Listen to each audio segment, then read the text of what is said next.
देख रहे हैं स्टार न्यूज। मैं हूं आपके साथ। जो है बुलेटिन की शुरुआत करते हैं। भारत और श्रीलंका ने दिल्ली में प्रधानमंत्री नरेंद्र मोदी और श्रीलंका के राष्ट्रपति अनुराग कुमारा डिसनायके की उपस्थिति में समझौता ज्ञापनों का आदान प्रदान किया। इस दौरान उन्होंने क्या कुछ कहा, चलिए आपको सुनाते हैं। के लिए एक फ्यूचरिस्टिक विजन अपनाया है। हमने अपनी आर्थिक साझेदारी में इन्वेस्टमेंट लेड ग्रोथ और कनेक्टिविटी पर बल दिया है और निर्णय लिया है कि फिजिकल, डिजिटल और एनर्जी कनेक्टिविटी हमारी भागीदारी के अहम स्तंभ होंगे। दोनों देशों के बीच इलेक्ट्रिसिटी ग्रिड कनेक्टिविटी और मल्टी प्रोडक्ट पेट्रोलियम पाइपलाइन स्थापित करने पर काम किया जाएगा। सामपुर सोलर पावर प्रोजेक्ट को गति दी जाएगी। साथ ही श्रीलंका के पावर प्लांट्स के लिए एलएनजी सप्लाई की जाएगी। फ्रेंड्स, भारत ने अब तक श्रीलंका को $5 बिलियन की लाइन्स ऑफ क्रेडिट और ग्रांट सहायता प्रदान की है। श्रीलंका के सभी 25 जिलों में हमारा सहयोग है और हमारे प्रोजेक्ट्स का चयन सदैव पार्टनर देशों की विकास प्राथमिकताओं पर आधारित होता है। के लिए और लखनऊ में समाजवादी पार्टी के नेता शिवपाल सिंह यादव ने कहा कि राज्य में कई सारे मुद्दे हैं और भाजपा सरकार सदन नहीं चलाना चाहती है। अगर सदन नहीं चलेगा तो हम ये मुद्दे कैसे उठाएंगे?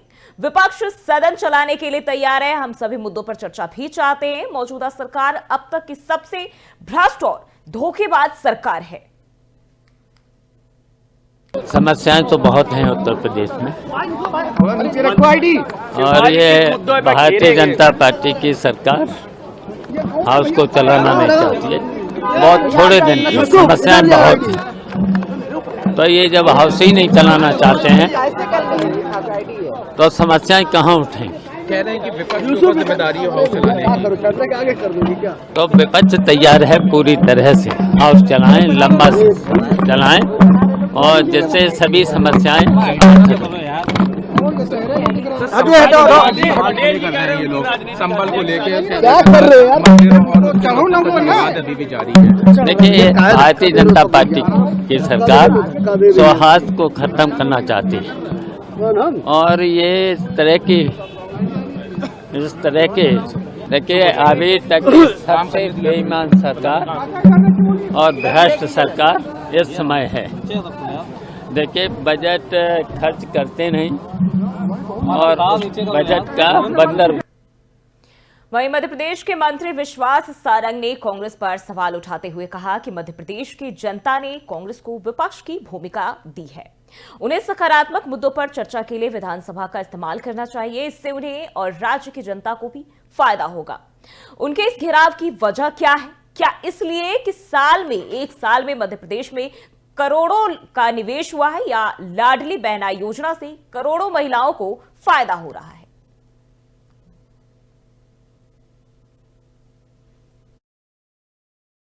कुर्सी बची रहे और 10 जनपद में ये संदेश जाए कि हम भी हैं, इस मंतव्य से बिना किसी मुद्दे के प्रदर्शन करना ये लोकतंत्र में बहुत ज्यादा अनुमति लायक नहीं है। कांग्रेस को मध्य प्रदेश की जनता ने विपक्ष की भूमिका का निर्वहन करने का आदेश दिया है। उसको शिरोधार्य करते हुए विधानसभा का उपयोग सकारात्मक विषयों पर करेंगे तो ज्यादा लाभ उन्हें भी होगा, जनता को भी और प्रदेश को भी होगा। गुट और गिरोह में बटी हुई कांग्रेस अपनी अपनी कुर्सी बचाने की प्रतिस्पर्धा के कारण ये प्रदर्शन कर रही है। घेराव किस बात का? क्या इस बात का घेराव कि मध्य प्रदेश में एक साल में करोड़ों रुपए का इन्वेस्टमेंट आने के मार्ग प्रशस्त हुए हैं? कांग्रेस का इस बात का घेराव कर रही है कि लाखों बहनों करोड़ों बहनों को लाडली बहना योजना का लाभ मिलता है। कांग्रेस का इस बात का घेराव कर रही है कि मध्य प्रदेश में विकास के नए आयाम स्थापित हुए हैं। क्या कांग्रेस इस बात का घेराव कर रही है कि हर योजना को हर हितग्राही तक पहुंचाने की मध्य प्रदेश सरकार ने बहुत अच्छी योजना बनाई है? क्या कांग्रेस इस बात का घेराव कर रही है कि राजस्व के मामले में पूरी तरह हर विषय के निराकरण का सरकार ने बहुत सार्थक प्रयास किया है? क्या कांग्रेस इस बात का घेराव कर रही है कि मध्य प्रदेश में आर्थिक रूप से हमने अनुशासन स्थापित करते हुए अर्थव्यवस्था को सुदृढ़ किया है? कुर्सी बची। वहीं लोकसभा के बाद अब राज्यसभा में संविधान पर चर्चा हो रही है और संविधान के 75 वर्ष पूरे होने पर भाषण देते हुए केंद्रीय वित्त मंत्री निर्मला सीतारमण ने कांग्रेस पर जमकर निशाना साधा, जिसमें उन्होंने कहा कि जिन लोगों ने विपक्ष को जेल में डालकर संविधान से छेड़छाड़ की वो आज संविधान की बात कर रहे हैं। सीतारमण ने आगे कहा कि कांग्रेस ने विपक्ष ही नहीं कवियों तक को नहीं छोड़ा। इसके साथ ही उन्होंने कहा कि मजरूह सुल्तानपुरी और बलराज साहनी दोनों को साल 1949 में जेल में डाल दिया गया था। मिल मजदूरों के लिए आयोजित एक बैठक के दौरान मजरूह सुल्तानपुरी ने एक कविता पढ़ी जो जवाहरलाल नेहरू के खिलाफ लिखी गई थी और इसलिए उन्हें जेल जाना पड़ा।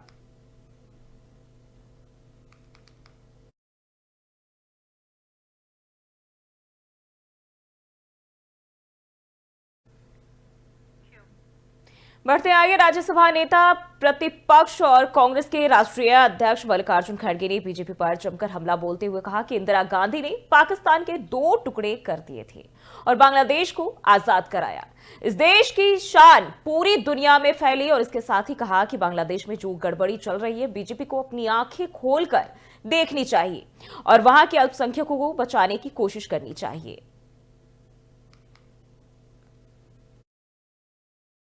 सर, आपने मुझे मौका दिया इसलिए मैं आपका धन्यवाद करता हूं। सर, आज 16 दिसंबर ये बांग्लादेश का लिबरेशन डे जो हमारी बहादुर नेता इंदिरा गांधी जी पाकिस्तान के 2 टुकड़े करके और बांग्लादेश को लिबरेट करके और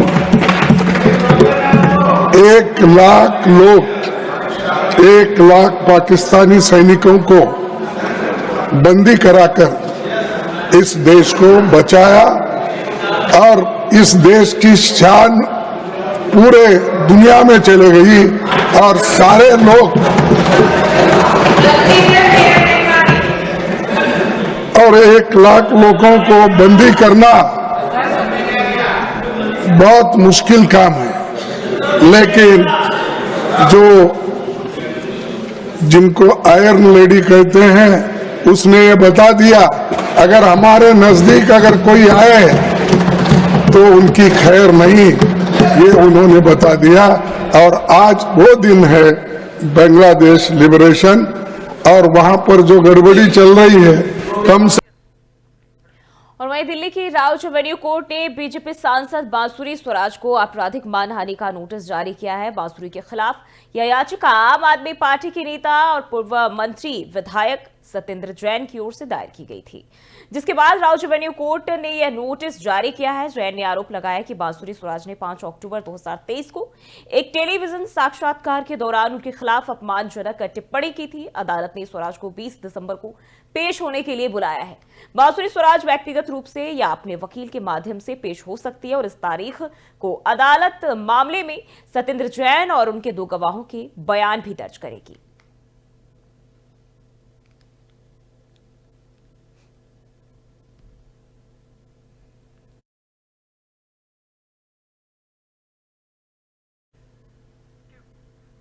बढ़ते आगे यूपी विधानसभा सत्र के दौरान संभल हिंसा पर चर्चा हुई, जिसको लेकर सपा विधायक इकबाल महमूद ने कहा कि संभल के साथ ज्यादती हुई है। सब कुछ लखनऊ से कंट्रोल किया जा रहा था, अधिकारी कुछ नहीं कर रहे थे। सियासत के चक्कर में मुसलमान को दूर किया जा रहा है। और मुसलमान ये नहीं कर सकता कि झगड़ा हिंदू मुसलमान का, ये कोई नहीं था, ये तो प्रशासन की वजह से हुआ। अगर प्रशासन को ये फीडबैक नहीं मिलता कि तुम उस पर गोली चला दो, तुम ऐसा कर दो, सर्वे कराओ, अगर ये तो हम उच्चतम न्यायालय का धन्यवाद देंगे जिन्होंने ये ऐसा आदेश कर दिया कि जिससे आप कभी कोई सर्वे नहीं होगा। मान्यवर, संभल की घटना बहुत गंभीर है और इसको आप गुस्से में न लेकर समझदारी से काम लेकर करिए। ये प्रदेश आपका है, आपने ये कहा कि मेरे प्रदेश में आज तक दंगा नहीं हुआ, तो इसकी जांच तो कराइए, आपके इसके पीछे है कौन। आप डायरेक्ट अगर अपनी मालूमात के जरिए से जो आपको वहां का प्रशासन दे रहा है उसके आधार के ऊपर आप ये कह लें कि मुसलमानों ने किया है। उस मोहल्ले में, जिस मोहल्ले के अंदर हमारा सांसद रहता, पूरा का पूरा घेराव कर दिया, बिजलियां काट डाली, सब कुछ कर दिया। वहां के लोग जो वहां के लोग जो उसको बनाने वाले हैं, उसकी चाबी जिनके पास है, वो चाबी आज उसी ताले की चाबी उनके पास है, उसी से खोला गया। जब मंदिर को खोला गया तो उसके अंदर जो मूर्तियां रखी थी उसकी एज इट इज वैसी रखी हुई है, एक भी कोई भी मूर्ति का खंडन नहीं हुआ, कहीं भी खंडित हुई। मान्यवर, वहां के लोगों ने ये कहा कि हमारी आबादी इस जगह कम थी, हम 20, 25, 30 घर हैं यहाँ पर, बाकी सब मुसलमानों के, हमें मुसलमानों ने परेशान नहीं किया, मगर हमारे दिल के अंदर डर था, इस वजह से हम जांच करने गए। वो संभल से बाहर नहीं गए मान्यवर, वो संभल से बाहर नहीं गए, संभल के अंदर ही रहे वो। और मंदिर के अंदर जाकर के बाद में उन्होंने डीएम को भी यही स्टेटमेंट दिया और प्रदेश को भी यही स्टेटमेंट दिया कि हमें किसी ने बढ़ाया नहीं है, हमें किसी ने कहा। जिस हालत में मंदिर आज था उसी हालत में आज खड़ा है। मान्यवर, उसके अंदर चढ़ावा आया, सिक्के मिले उसके अंदर, उतने पुराने सिक्के भी मिले और उसको ये बताया जा रहा है किस तरह से आपको भ्रमित किया जा रहा है। मान्यवर मुख्यमंत्री जी, आप भ्रमित न हो, वास्तविकता देखिए, मंदिर आज भी उसी हालत में है जिस हालत में वो था। 2006 तक उसके अंदर पूजा हुई है। वहां के लोग खुद कहते हैं जो पूजा करने वाले हैं, किसी ने कुछ नहीं कहा, अपनी मर्जी से गए।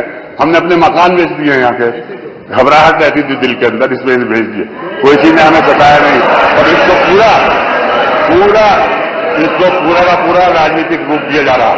मैं समझता हूं, देखिए, मैं जीत कर आता हूं, मेरा 7वां टाइम है, मुझे हिंदू मुसलमान सपोर्ट देता है, मैं एकता का प्रचार करता हूं, मैं एक रखता हूं और एकता का नतीजा है कि 1991 से मैं आ रहा हूं और आज तक संभल में कुछ झगड़ा नहीं।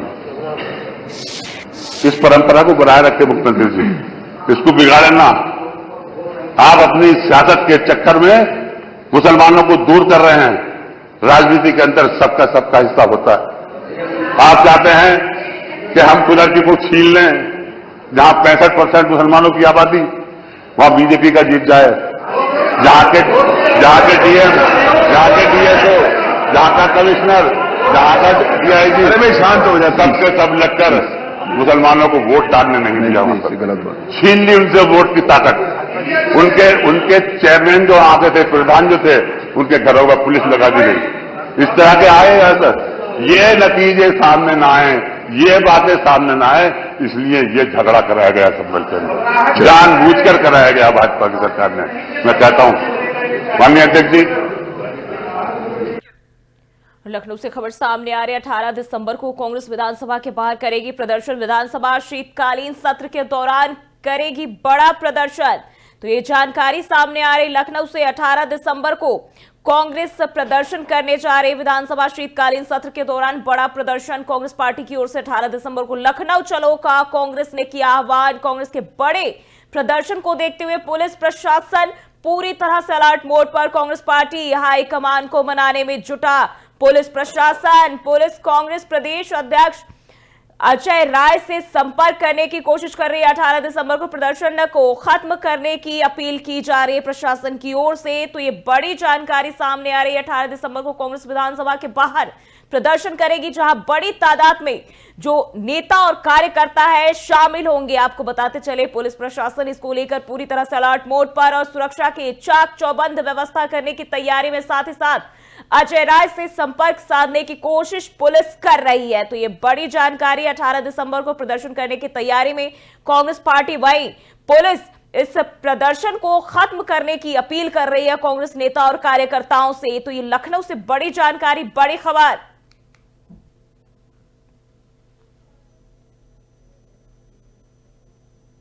विधानसभा शीतकालीन सत्र के दौरान ये बड़ा प्रदर्शन करने की तैयारी में कांग्रेस पार्टी और कार्यकर्ता।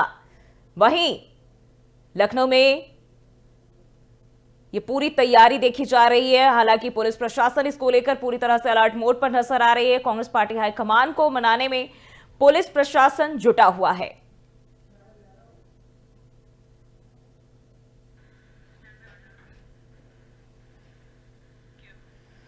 बढ़ते आगे, किसानों के विरोध प्रदर्शन पर हरियाणा मंत्री अनिल विज ने कहा कि जहां तक ट्रक मार्च निकालने की बात है तो शांतिपूर्ण तरीके से प्रशासन से इजाजत लेकर हर संस्था को प्रदर्शन करने की इजाजत होती है, लेकिन जहां तक बात रेल रोकने की है तो उन्हें ये ऐसा नहीं करना चाहिए, क्योंकि इससे लाखों लोगों को इसके चलते आवाजाही में परेशानी होती है।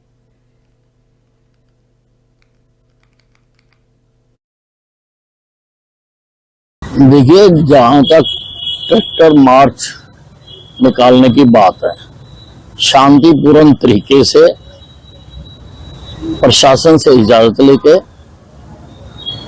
हर संस्था को प्रदर्शन करने की इजाजत होती है। जहां तक आप रेल रोकने की बात कर रहे हैं, इससे इनको नहीं करना चाहिए। लाखों लोगों को परेशानी होती है और पंजाब में जाने वाली गाड़ियां रुक जाएंगी, पंजाब के लोगों को ही तकलीफ होगी। इसलिए किसी और तरीके से करें प्रदर्शन कि इनकी आवाज भी उठती रहे और किसी काम में। और वहीं उत्तर प्रदेश के मुख्यमंत्री योगी आदित्यनाथ ने संभल हिंसा को लेकर कहा कि संभल में साल 1947 से लेकर अब तक 209 हिंदुओं की निर्मम हत्या की गई। जो लोग आज संभल में मारे गए लोगों के लिए घड़ियाले आंसू बहा रहे हैं, उन्होंने इन हिंदुओं के लिए कभी दो शब्द नहीं कहे। इसके साथ ही उन्होंने कहा कि संभल हिंसा में शामिल एक भी दोषी नहीं बचेगा। सीएम ने इस दौरान संभल में अब तक हुए दंगों का पूरा इतिहास याद दिलाया। भारत की विरासत और विकास के समन्वय के साथ ही सरकार कार्य कर रही है। मैं प्रदेश के प्रशासन या अपने स्तर पर प्रदेश के जिस सांप्रदायिक माहौल की आप चर्चा कर रहे हैं, आप सभी माननीय सदस्यों ने जिन मुद्दों को रखा है, मैं उस पर बहुत वो नहीं कहूंगा, क्योंकि एनसीआरबी के जो आंकड़े हैं वे इस बात को बताते हैं कि 2017 से लेकर के लगातार अब तक प्रदेश में सांप्रदायिक दंगों की जो स्थिति है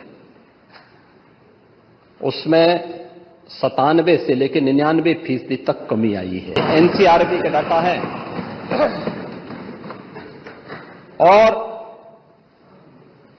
जो दो जिसको वास्तव में आप दंगे कहते हैं, ये दंगे उत्तर प्रदेश में 2017 से लेकर के अब तक नहीं हुए हैं।